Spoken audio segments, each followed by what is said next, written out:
ഹാ, ഇന്ന് അഗസ്ത്യകൂടത്തിലെങ്കിലും എത്താമെന്ന് കരുതിയതാ. പക്ഷേ ഈ പ്രശ്നമൊക്കെ കാരണം അതും നടന്നില്ല. എന്ത് കഷ്ടമാണെന്തോ. ഇപ്പൊ കുറേയായി ഇങ്ങനെ. പ്രശ്നത്തിനെ തേടി ഞാൻ പോണതാണോ അതോ അത് എന്നെ തേടി വരുന്നതാണോ എന്ന് തന്നെ അറിയാൻ വയ്യ. എന്തായാലും ആരോട് അടികൂടേണ്ടി വന്നില്ല. ഇല്ലേൽ ഇപ്പോൾ ഇനിയും ലേറ്റായനെ. ഓരോന്ന് പുലമ്പിക്കൊണ്ട് ഋഷി ആക്സിലേറ്ററിൽ ചവിട്ടി വേഗത കൂട്ടി. നേരം വെളുക്കുമ്പോൾ തന്നെ അവിടെ എത്തണമെന്ന് കരുതി രാത്രിയായതൊന്നും നോക്കാതെ തന്നെ അവൻ മലയിലേക്ക് പോയി. മലയുടെ അടിവാരത്ത് കാറ് നിർത്തി ഋഷി ചുറ്റും നോക്കി. ഇനി എങ്ങോട്ട് പോകുമെന്ന ആലോചനയിൽ. ഇത്രയും ദൂരമൊക്കെ യാത്ര ചെയ്തു വന്നു. പക്ഷേ ഇപ്പോൾ തന്നെ ഇരുട്ടി തുടങ്ങിയല്ലോ. രാത്രി ഈ മല കയറാൻ നിൽക്കണോ അതോ വെട്ടം വെക്കും വരെ നിൽക്കണോ? ഋഷി ആകെ ആശയക്കുഴപ്പത്തിലായി. അവൻ സത്യത്തിൽ ഇരുട്ടിനെ ഭയപ്പെട്ടിരുന്നില്ല. വല്ല വന്യമൃഗങ്ങളെങ്ങാനും വന്നാലോ എന്ന ചിന്തയാണ് അവനെ സംശയിപ്പിച്ചത്. പെട്ടെന്നാണ് ആ മലയുടെ അടുത്തുള്ള ഒരു ആദിവാസി അവന്റെ കാറിന് അടുക്കലൂടെ നടന്നത്. ഋഷി എന്തോ ചോദിക്കാനായി തിടുക്കത്തിൽ കാറിൽ നിന്നിറങ്ങി. ചേട്ടാ, ഒരു മിനിറ്റ്. അവൻ അയാളെ വിളിച്ചു. ആരോ തന്നെ ചേട്ടാന്ന് വിളിക്കുന്നത് കേട്ട് അമ്പരന്ന അയാൾ ഋഷിയെ വിചിത്രമായി നോക്കി. ഇതല്ലേ ഋഷിമല? ഈ മലമേലെ ഒരു ക്ഷേത്രമില്ലേ? അവിടെ എത്താൻ വേണ്ടി ഞാൻ ഏതു വഴിയാ ചേട്ടാ പോവേണ്ടത്? ഋഷി ചോദിച്ചു. ആ ചോദ്യം കേട്ടതും പെട്ടെന്ന് അയാളുടെ മുഖഭാവം മാറി. എന്താ പറഞ്ഞത്? കേട്ടത് വിശ്വാസം വരാതെ അയാൾ ചോദിച്ചു. ഋഷി കാര്യം മനസ്സിലാവാതെ അയാളെ നോക്കി. Is there any problem?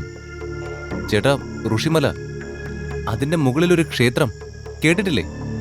എന്താ അവിടേക്ക് പോണതിൽ എന്തെങ്കിലും പ്രശ്നമുണ്ടോ? ഋഷി സംശയത്തോടെ തിരക്കി. എന്താ നിങ്ങളീ പറയുന്നത്? ചുമ്മാ തമാശ പറയാണേല് നിർത്തിക്കോ.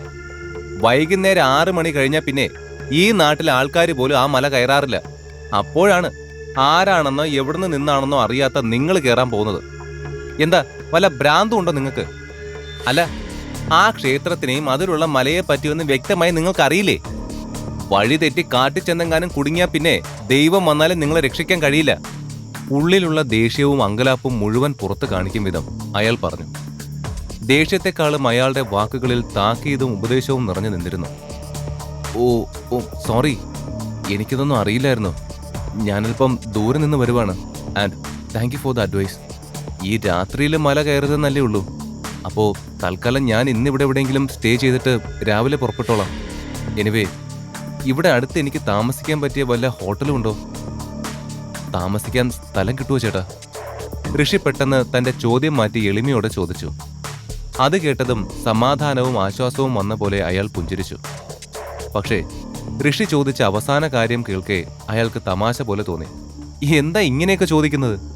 ഇതൊരു കാടാണെന്ന് നിങ്ങൾക്ക് കണ്ടറിഞ്ഞൂടെ? ചെറിയൊരു ആദിവാസി ഊരുണ്ട്. അവിടെ ആകെ വീടുകളായി തന്നെ 30 ഉള്ളൂ. മനുഷ്യവാസം തന്നെ ഇവിടെ അധികം ഇല്ല. അപ്പോഴാ ഹോട്ടല്. ഒന്ന് പോയേ. ഇനി താങ്കൾക്ക് ഹോട്ടൽ നിർബന്ധമാണെങ്കിൽ ചെല്ല്, സിറ്റിയിലേക്ക് ചെല്ല്. താങ്കൾ ഉദ്ദേശിക്കുന്ന ഹോട്ടൽ അവിടെ കാണും. അയാൾ ഉറച്ച സ്വരത്തിൽ ഋഷിയോടായി പറഞ്ഞു. ഋഷിയുടെ ശ്രദ്ധ കാട്ടിലും ചുറ്റു പരിസരത്തുമായിരുന്നു. അതിനാൽ അയാൾ പറഞ്ഞ കാര്യം പാതി മാത്രമേ ഋഷി കേട്ടിരുന്നുള്ളൂ. മറ്റെന്തോ ചിന്തയിലെന്ന പോലെ നിൽക്കുന്ന ഋഷിയെ അപ്പോഴായിരുന്നു അയാൾ കണ്ടത്. അല്ല, താനെന്തിനാ ഈ മല കയറിയ അമ്പലത്തിൽ പോണത്? ആ അമ്പലത്തിൽ എങ്ങും ആരുമില്ല. വിശേഷ ദിവസങ്ങളിൽ മാത്രമാണ് പൂജാരി പോലും അവിടെ പോണത്. പിന്നെ എന്താ താൻ ഇന്ന് പോണോന്ന് പറഞ്ഞത്? ഇന്ന് അങ്ങനെയുള്ള വിശേഷ ദിവസമൊന്നും അല്ലല്ലോ. ഇനി അതല്ല, അവിടെ വല്ല നിധി ഉണ്ടെന്ന് ആരെങ്കിലും പറഞ്ഞോ? അതും വിശ്വസിച്ചാണോ ഇങ്ങോട്ട് വന്നത്? അയാൾ അല്പം പരിഹാസത്തോടെ ചോദിച്ചു. അത് കേട്ടതും അനിഷ്ടഭാവത്തിൽ ഋഷി മുഖം ചുളിച്ചു. ഏയ്, അതങ്ങനെയല്ല ചേട്ടാ. എന്റെ ജാതകത്തിൽ എന്തോ ഒരു കുഴപ്പമുണ്ട്. ജോൾസൻ പറഞ്ഞ പ്രകാരം ഞാൻ ഈ അമ്പലത്തിൽ പോയി ചില വഴിപാടുകൾ ചെയ്താൽ എനിക്ക് കുഴപ്പമൊന്നും ഉണ്ടാവില്ലെന്ന് ഞാൻ അറിഞ്ഞു. അതുകൊണ്ടാ ഞാൻ കാര്യം അറിഞ്ഞപ്പോൾ തന്നെ ഇങ്ങോട്ട് പുറപ്പെട്ടത്. ഒരു പാവത്തിനെ പോലെ ഋഷി മുഖം വെച്ചുകൊണ്ട് നിരാശയോടെ പറഞ്ഞു. അത് കേട്ടതും അയാളുടെ ഭാവം അപ്പിടി മാറി. അയ്യോ, അങ്ങനെയായിരുന്നോ? ക്ഷമിക്കണം, ഞാൻ പെട്ടെന്നൊന്നും ഓർക്കാതെ തന്റെ ഉദ്ദേശം തെറ്റായി ചിന്തിച്ചു. ആ പോട്ടെ, വിട്ടുകള. പലരും നിധി അന്വേഷിച്ചൊക്കെ വരാറുണ്ട്. അപ്പോ കരുതി നിങ്ങളും അങ്ങനെ ആയിരിക്കുമെന്ന്. എന്തായാലും താൻ പേടിക്കണ്ട.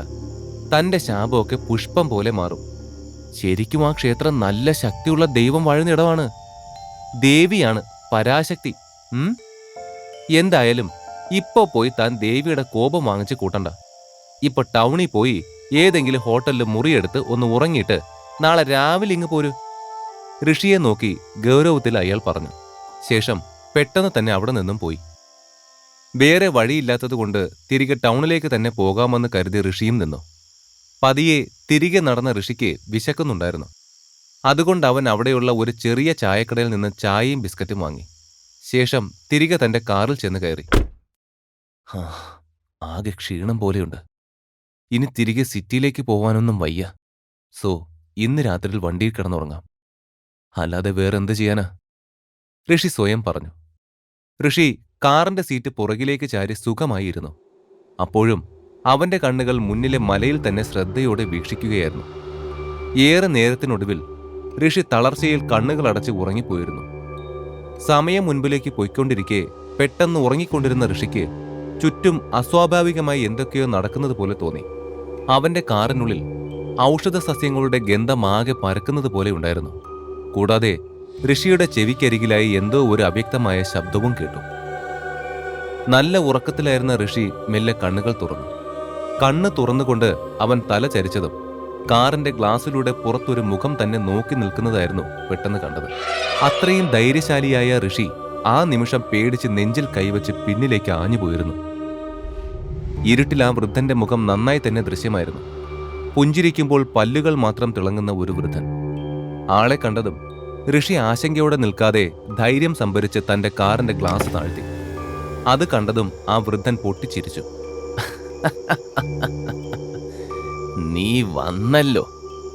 എങ്ങനെ ആയാലും നീ വരുമെന്ന് എനിക്കറിയാമായിരുന്നു. പക്ഷേ ഇത്ര പെട്ടെന്ന് വരുമെന്ന് ഒട്ടും പ്രതീക്ഷിച്ചില്ല. അതും പറഞ്ഞ് ആ വൃദ്ധൻ തിരിഞ്ഞു നടന്നു.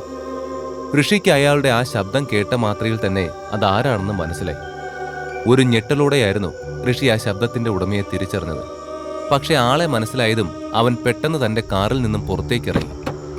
പുറത്തിറങ്ങിയതും മുഴുവൻ അവിടെ ആകെ നിശബ്ദമായിരുന്നു. അവിടെ എങ്ങും ആരെയും അവൻ കണ്ടില്ല. അയാൾ എവിടെ? ഇങ്ങനെതെന്തോ ഇത്? ചുമ്മാ വരും, എന്നിട്ട് എന്തൊക്കെയോ എന്റെ അടുത്ത് പറയും, പിന്നെ പെട്ടെന്ന് പുള്ളിയെ കാണാതെയാവും. ദൈവമേ, ഇതിന് എനിക്ക് തോന്നുന്നതാണോ? ഒന്നും മനസ്സിലാവുന്നില്ലല്ലോ. ശേ, ഞാനിപ്പോ എന്തിനാ ഇങ്ങോട്ട് വന്നതെന്ന് പോലും എനിക്കറിയാൻ പാടില്ലല്ലോ. ഇനി എന്താ ഇപ്പൊ ഞാൻ ചെയ്യുക? ഋഷി ഒന്നും മനസ്സിലാവാതെ പിറുപുറത്തുകൊണ്ടിരുന്നു. വെയിറ്റ്, അതെന്താ അവിടെ? അതാ ആ മലയുടെ മുകൾ ഭാഗമല്ലേ? എന്താ അവിടെ കാണുന്നത്? ഞാൻ ഇത്രയും നേരം ഇങ്ങനെ ഒന്നും കണ്ടിട്ടില്ലല്ലോ.